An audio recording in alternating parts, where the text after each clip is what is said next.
Olá, o Cidadania está no ar e com um tema que interessa a todos, a reforma política. Atualmente existem duas propostas, uma aqui no Senado e outra em discussão na Câmara dos Deputados. A Câmara dos Deputados está um pouco mais adiantada e para que ela seja aprovada são necessários ao menos 308 votos, 3/5 dos deputados em cada uma das votações. Após a aprovação pela Câmara, essa proposta teria que vir para o Senado, onde vai ser discutida na Comissão de Constituição e Justiça. E depois de 2 turnos no plenário, aprovado sem mudanças, esse texto é promulgado. Se tiver alguma mudança no que for aprovado pela Câmara, o texto retorna para exame dos deputados. O nosso entrevistado nessa edição do Cidadania é o senador Aloysio Nunes Ferreira, do PSDB de São Paulo. Senador, essas propostas de reforma política são antigas, tramitam há anos aqui no Congresso. Por que nunca são efetivamente aprovadas? Houve nos últimos anos, desde a reconstitucionalização do Brasil, houve uma série de pequenas reformas incrementais, né, que foram trabalhando, aperfeiçoando a legislação eleitoral, desde a volta da democracia, pequenas reformas. A mais importante, que foi a introdução da reeleição para cargos executivos. Mas outras foram também sendo implementadas, até por iniciativa popular. Uma lei que está em vigor, que veda abuso de direito econômico na campanha eleitoral, proibindo distribuição de brindes, outdoor, uma série de medidas foram propostas por iniciativa popular. A própria lei da ficha limpa, que foi uma mudança importante no critério de admissão de candidaturas, né? Agora, o que existe em torno da reforma política, em primeiro lugar, é uma ideia que, no meu entender, é um pouco mito, né? Achar que a reforma política é uma pomada maravilha, vai resolver todos os males, especialmente a corrupção. Eu não creio que seja assim. Eu acho que a minha ideia é que não são as instituições que corrompem os homens, são os homens que corrompem as instituições. Tanto é assim que você tem casos de corrupção política nos sistemas eleitorais mais diferentes. No Brasil já se viu, está se vendo. Mas você tem no Chile, agora, recentemente, a presidente Bachelet com enormes problemas, denúncias nessa área. Né? Em Portugal, o ex-primeiro-ministro José Sócrates, está preso. Nos Estados Unidos, o tempo todo acontecem fatos deploráveis. Me lembro até de um vice-presidente, Spiro Agnew chamava-se, acusado, cercado de denúncias de corrupção, deu um tiro na boca, em frente às câmeras de televisão. Imagina um negócio desse. O ex-presidente francês, Sarkozy, está sendo processado. Até na monarquia. Olha, o rei Juan Carlos da Espanha abdicou. Uma das causas da abdicação dele foi o fato de que uma filha dele estava envolvida em casos de corrupção. O marido dela que teria... O marido dela, mas ela estava no meio da história. O rei da Holanda, a Holanda é um país todo arrumadinho, então o rei da Holanda, alguns anos atrás, foi apanhado fazendo lobby e recebendo dinheiro sujo de uma grande empresa de aeronáutica, a Lockheed. Então você tem isso, infelizmente. Agora, o que é possível é aperfeiçoar. Eu acho que o aperfeiçoamento deve se dar, no caso brasileiro, para buscar uma maior correspondência, eu acho, entre o eleitor e maior responsabilidade entre o eleitor e o eleito. E vice-versa, quer dizer, o eleitor saber quem ele elegeu e aquele que foi eleito, se lembrar do eleitor, ele precisar sempre voltar ao eleitor para legitimar o seu voto. Né? Hoje essa ligação não se faz, não? Depois da eleição, pesquisas foram feitas aí, depois da eleição, a grande maioria dos eleitores não se lembra mais em quem votou para deputado. E o político, lembra do eleitor? E muitas vezes se esquece, por isso a política é vista como o lugar dos arrivistas, dos carreiristas. Né? Você tem um sistema eleitoral que favorece esse distanciamento. É esse sistema que nós temos, o sistema de lista aberta. Vou voltar ao meu caso aqui de São Paulo. Né? São Paulo, eu sou paulista, porque eu sou senador por São Paulo, você como lembrou. São Paulo tem um universo enorme de eleitores, são mais de 30 milhões de eleitores. Então, para uma pessoa se eleger deputado, estadual, federal, ele tem que fazer campanha nesse universo enorme de 30 milhões de eleitores. Eleitorado maior de muitos países. As pessoas falam, o Aloysio foi eleito com 11 milhões de votos. Claro, porque tem muito eleitor em São Paulo. Né? Agora, uma campanha desse tamanho é muito cara.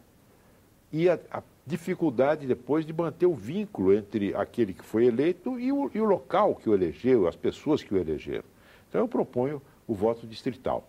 Já propus para vereador, a minha proposta foi rejeitada na Comissão de Justiça, depois veio o Serra, apresentou uma proposta idêntica, ela foi aprovada, está na Câmara agora, e eu tenho proposta também de voto distrital para a Câmara dos Deputados e para a Assembleia Legislativa. O outro problema, esse primeiro problema, desculpe me alongar um pouco, gera custo de campanha muito elevado, campanhas muito caras. E também, um outro problema do nosso sistema político, que eu acho grave, é a proliferação de partidos. Na Câmara dos Deputados hoje nós temos 28 partidos. Não tem 28 correntes de pensamento, 28 ideologias, 28 propostas para o país. Não tem. Não é? Muitos desses partidos são grupos familiares, até muitas vezes, que vivem sem trabalhar às custas do fundo partidário. É uma indústria isso? É uma indústria. Isso dificulta a governabilidade, o funcionamento da Câmara. Né? Então, é preciso reduzir, ter um sistema eleitoral que leve à aglutinação das grandes correntes de opinião em torno de 4, 5, 6 grandes partidos. Agora, o senhor falou agora há pouco da dificuldade que é fazer campanha no universo como o de São Paulo, que tem, se não me engano, 32 milhões de eleitores. Isso né? aí. E pela fala do senhor parecia indicar uma tendência ao voto distrital. É a minha convicção profunda há muitos anos. Parecido com a proposta que o relator lá na Câmara dos Deputados aprovou do distritão, não? O distritão piora muito as coisas. Porque o distritão é o seguinte, se elegem os candidatos mais votados no distrito eleitoral. Só tem um distrito, que é o estado de São Paulo. Voltando a São Paulo, ou qualquer estado da federação. Quem é eleito? São os candidatos mais votados. São Paulo pode eleger 70 deputados federais, se elegem os 70 mais votados. Aparentemente, olha, é uma coisa boa, simples, os mais votados. Não é? Acontece que quem serão os mais votados nesse caso? A guerra de todos contra todos. Quem tiver mais dinheiro? É evidente. Claro. Mas a alegação é de que isso acabaria com o voto de legenda, com aquele candidato puxador de voto e que traz para cá um ou outro político que eventualmente não teria tanta representatividade. Mas você não vai jogar fora o bebê com a água do banho, com a água suja do banho. Você tem que trabalhar para acabar com as legendas de aluguel. É isto. Legendas como essa a que me referi. Legendas que só existem em função, enfim, de um tempo de televisão em torno de uma figura, e que acaba por eleger gente que nada tem a ver não tem proposta nenhuma. Né? Eu acho que é preciso ter... E também é o seguinte, é o eleitor, ao longo das eleições sucessivas, descobrir entre essas figuras tão, digamos, midiáticas, aqueles que são realmente sérios, aqueles que, além da popularidade, fazem um bom trabalho, e daqueles que vão lá para fazer, digamos, figura na frente da televisão, fazer demagogia. Agora, no início do programa, a gente estava falando de uma reforma política como algo amplo e tal. O senhor dizia, não, a gente já teve várias reformas, mas foram coisas pontuais no sistema eleitoral, na organização dos partidos, a questão dos mandatos. O senhor acredita realmente na possibilidade e na oportunidade de se fazer uma reforma realmente ampla, de se virar do avesso o sistema político brasileiro? Veja, eu sou muito realista quanto a isso, porque eu tenho a proposta do voto distrital, que é uma proposta bastante radical e que corresponde àquilo que eu penso. Você ter o eleitor eleito num distrito, quer dizer, o candidato eleito num distrito, dividir o Estado, cada Estado da Federação, em distritos de população equivalente, os partidos lançam candidatos nesses distritos e ali se elege o mais votado. Quantos são os candidatos? Quantos são os distritos? O mesmo número de cadeiras que esse Estado tem direito na Câmara dos Deputados. São Paulo tem 70 deputados na Câmara, tem 70 distritos. Né? É mais razoável você fazer... Distrital puro. Distrital puro. Né? Assim como nas câmaras municipais. Divide a cidade no número de distritos, equivalente ao número de vereadores da Câmara, e cada partido lança seu candidato lá. Você tem uma proximidade maior entre o eleitor e o eleito. Você tem a possibilidade, isso leva a uma reorganização do sistema partidário, fazer o sistema partidário se enraizar no local, enfim. Agora, eu sei que essa proposta é complicada de passar. Não há hoje cultura para isso, né? Agora, por quê? Porque os políticos que vão decidir sobre o sistema eleitoral foram eleitos segundo as regras de hoje e relutam em mudar essas regras. Relutam em mudar essas regras. Então, para que nós possamos ter um aperfeiçoamento naquilo que eu acho que é importante, né, que é reduzir um pouco o número desses partidos, fazer um sistema, uma Câmara e um Senado mais representativos das grandes correntes de opinião, né, diminuir as chamadas legendas de aluguel, eu acho que é preciso que haja um entendimento em torno de alguns pontos com, enfim, a presidência da Câmara, a presidência do Senado, porque senão nada anda, e os líderes dos principais partidos. E a gente está caminhando para alguma coisa eu parecida? Acho que sim. Ou, por enquanto, está tudo chovendo no molhado? Já aprovou uma emenda constitucional, que está na Câmara agora, que proíbe coligações nas eleições proporcionais. Eleição proporcional é a eleição do vereador, deputado estadual e deputado federal. Por que proporcional? Porque cada partido elege um número de parlamentares proporcional à votação que o partido obteve. Então, se o partido teve 10% dos votos para deputado federal, voltando a São Paulo sempre, mas isso vale para qualquer estado, ele elege 7 deputados federais porque elegeu 10% de 70%. Não é isso? Então, acontece que nas campanhas eleitorais, os partidos fazem coligações para eleger deputado e eleger vereador.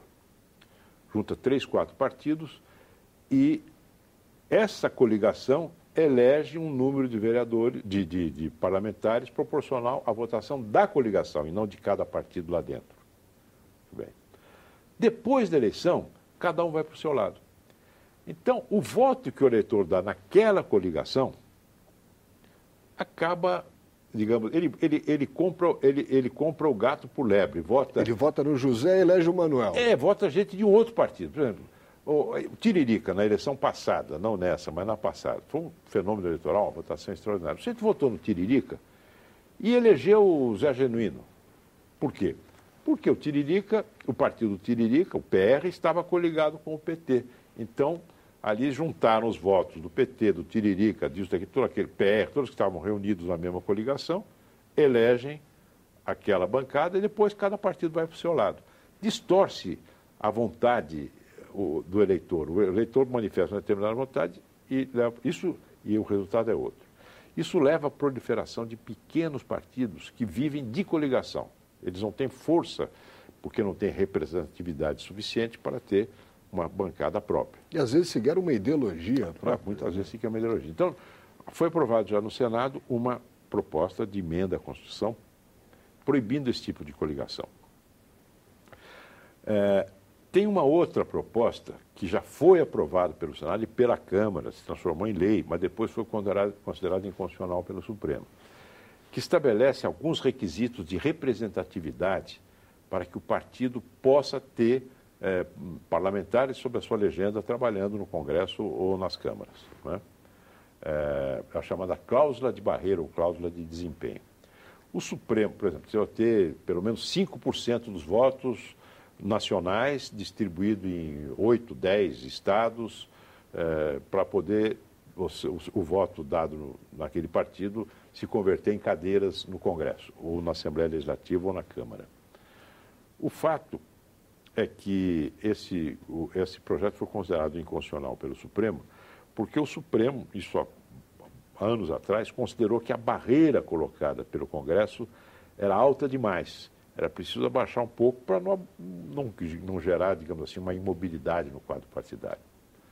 Então, essa é uma ideia que volta agora à baila, a cláusula de desempenho, num patamar que seja compatível com o pluripartidarismo, digamos assim. Não é? Impeça que partidos cresçam, apareçam como cogumelo depois da chuva, mas, ao mesmo tempo, não impeçam o surgimento de correntes de opinião que queiram se alçar à representação política. Agora, a gente aprovando uma coisinha aqui, outra ali, não se corre o risco de se criar um Frankenstein? Não, porque você tem uma linha que está sendo... Uma linha que é preciso não perder a linha, né? Sim. Linha que foi adotada em várias ocasiões. Criar obstáculos a determinados gastos de campanha. Né? outdoor, brinde, camiseta, pintura de muro, uma série de coisas que vão sendo abolidas. Né? Isso diminui o gasto. Tem um grande problema que é o programa de televisão, que é o gasto maior, rádio e televisão. Aí a minha ideia é voltar reportagem e debate. Reportagem e debate, em vez daquela coisa bonita na televisão, como se viu agora na propaganda da Dilma, um Brasil maravilhoso. Isso houve uma época que se tentou também, não é, senador? Se aboliu a trucagem.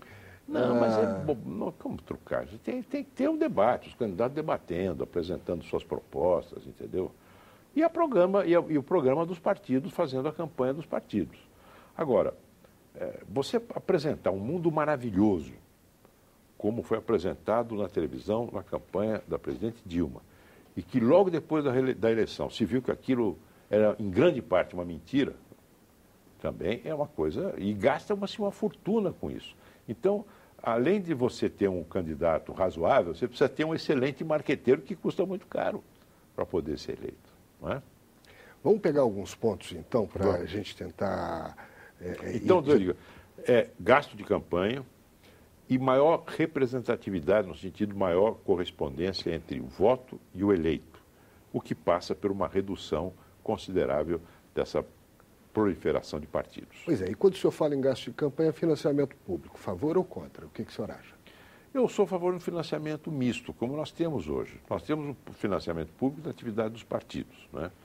E financiamento privado de eleições, pessoas jurídicas e pessoas físicas, nas campanhas eleitorais. Com limite? Com limite, claro. Eu acho que tem que abaixar o limite. Hoje, a contribuição de pessoas jurídicas é proporcional ao seu faturamento. Quer dizer, com uma empresa muito grande, fatura mais, ela tem um percentual maior, portanto, pode contribuir com mais, acaba tendo um peso despropositado na campanha. Reeleição. Eu sou a favor da reeleição. Já era antes de ser adotado a reeleição pelo Fernando Henrique, no tempo do Fernando Henrique. Por quê? Porque eu acho o seguinte, um sistema é tanto mais democrático quanto maiores forem as opções oferecidas ao eleitor. Se o eleitor está contente com um determinado governante, um prefeito, um governador, um presidente, e está fazendo um bom trabalho na visão do eleitor, por que não dar a chance a ele de reconduzi-lo? Eu acho positivo isso. Os Estados Unidos travaram esse debate há mais de 200 anos, quando estavam discutindo a Constituição americana, né? Até outro dia andei percorrendo os textos. Essa discussão foi feita pelos jornais, grandes pensadores e que eram políticos, né? Que falta fazem ao Brasil, e que debateram pelos jornais as suas posições a respeito da Constituição americana, né? Isso no começo do século XIX. E o debate da reeleição foi muito aceso e prevaleceu naquela época a ideia de que era necessário, era importante a reeleição. Por quê? Exatamente por isso, é mais uma oportunidade que se dá ao eleitor e é um estímulo para o governante fazer um bom trabalho, para ser recompensado, esse mérito dele ser recompensado com a reeleição. Depois, não havia limite ao número de reeleições. O limite foi estabelecido depois do quarto mandato do presidente Roosevelt, que durante a guerra, da Segunda Guerra Mundial, durante a crise dos anos 30 e a Segunda Guerra, foi reeleito sucessivamente até a quarta reeleição e ele morreu logo no início do quarto mandato. A partir daí, adotou-se uma emenda constitucional restringindo a apenas uma reeleição, não é? Mas tem abuso do poder administrativo. É verdade, tem. É verdade, tem abuso. Mas você tem que coibir o abuso.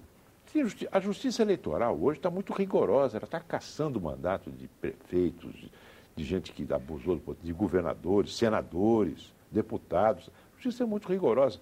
Tem que aperfeiçoar esses controles, mas não suprimir algo que, no meu entender, é uma coisa positiva para a democracia.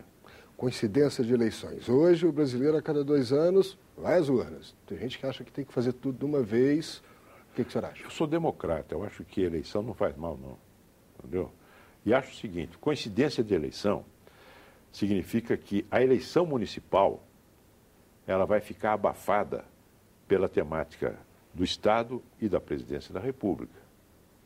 Então você vai deixar de discutir a temática local, onde mora o cidadão, onde tudo repercute, até política econômica, política local, transporte, saúde, segurança, escola, que são coisas gerenciadas pelo município. Não é? Você vai deixar de discutir essas questões, planejamento municipal, desenvolvimento municipal, vai deixar de discutir isso porque é claro que a eleição, as atenções dos eleitores vão estar voltadas para as eleições gerais, que tem mais mídia, mais impacto. Sou contra, eu acho que... mas nada suprime. E é bom o eleitor, você ouvir o eleitor a cada 2 anos, para ele mandar um recado, se está contente, se está bravo, o que ele acha que muda. Quem tem sensibilidade política, fica ligado no resultado da eleição municipal, porque o eleitor vota na questão local, mas ele transmite também um recado.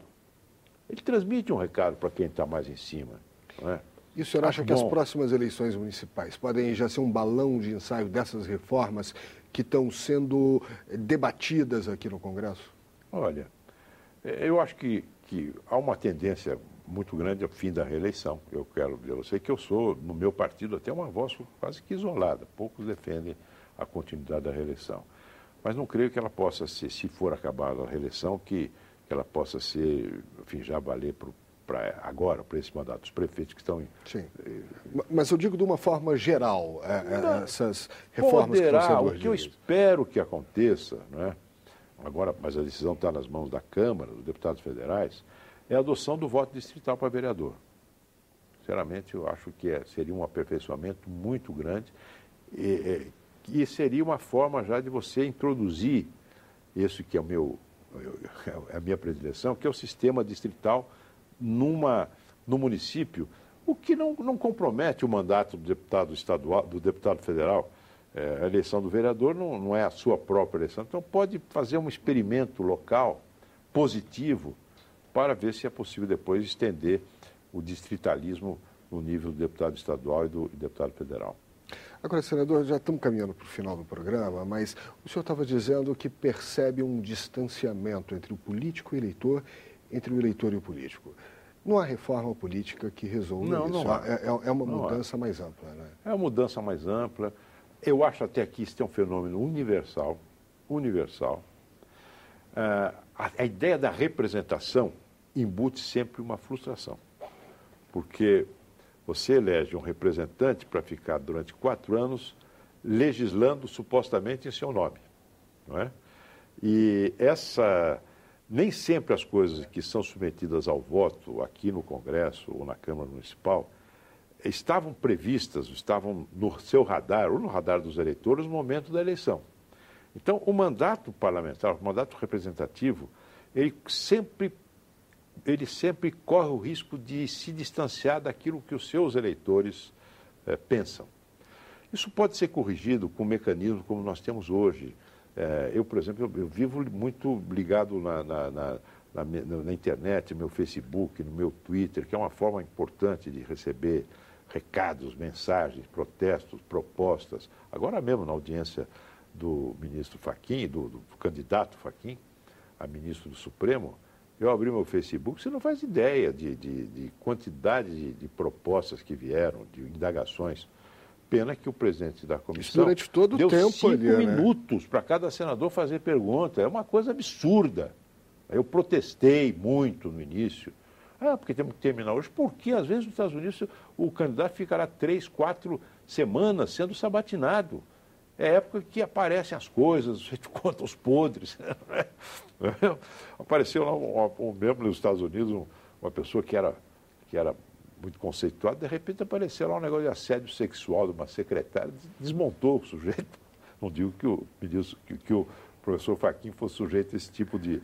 Mas é uma das possibilidades que surge quando as redes sociais ganham essa importância. Então, e aí a gente chega só no último aspecto. A democracia direta é um fenômeno que se fala muito. Você tem fatos da democracia direta. Você tem o plebiscito, o referendo, você tem a iniciativa popular, que é uma coisa boa. Nós até diminuímos um pouco o número de exigência de assinaturas para a iniciativa popular, possibilidade de fazer pela internet. Né? Então, a internet tem isso, facilita o contato, mas, ao mesmo tempo, ela tem uma outra dimensão. que ela facilita a formação da opinião fora dos partidos. É ruim isso? Não, não é. É um desafio para o sistema político. Porque você tem formas de aglutinação de opiniões que não passam mais pelo partido, pelas formas tradicionais. Então, o que é preciso, eu acho, é ter um diálogo entre aquilo que acontece na internet ou na rua e o que acontece no mundo político oficial. É um grande desafio, tanto para a rua quanto para o partido. Senador, infelizmente nosso tempo está acabando. Eu espero que o senhor possa retornar aqui para que a gente possa continuar falando sobre reforma política, um tema importante para o eleitor, importante para o telespectador. Eu agradeço a participação do senador Aloysio Nunes Ferreira, do PSDB de São Paulo. Lembrando que se você quiser mandar críticas e sugestões, pode ligar. Ligue para 0800 61 2211 ou então acesse www.senado.leg.br/TV. Obrigado pela atenção e até o nosso próximo encontro.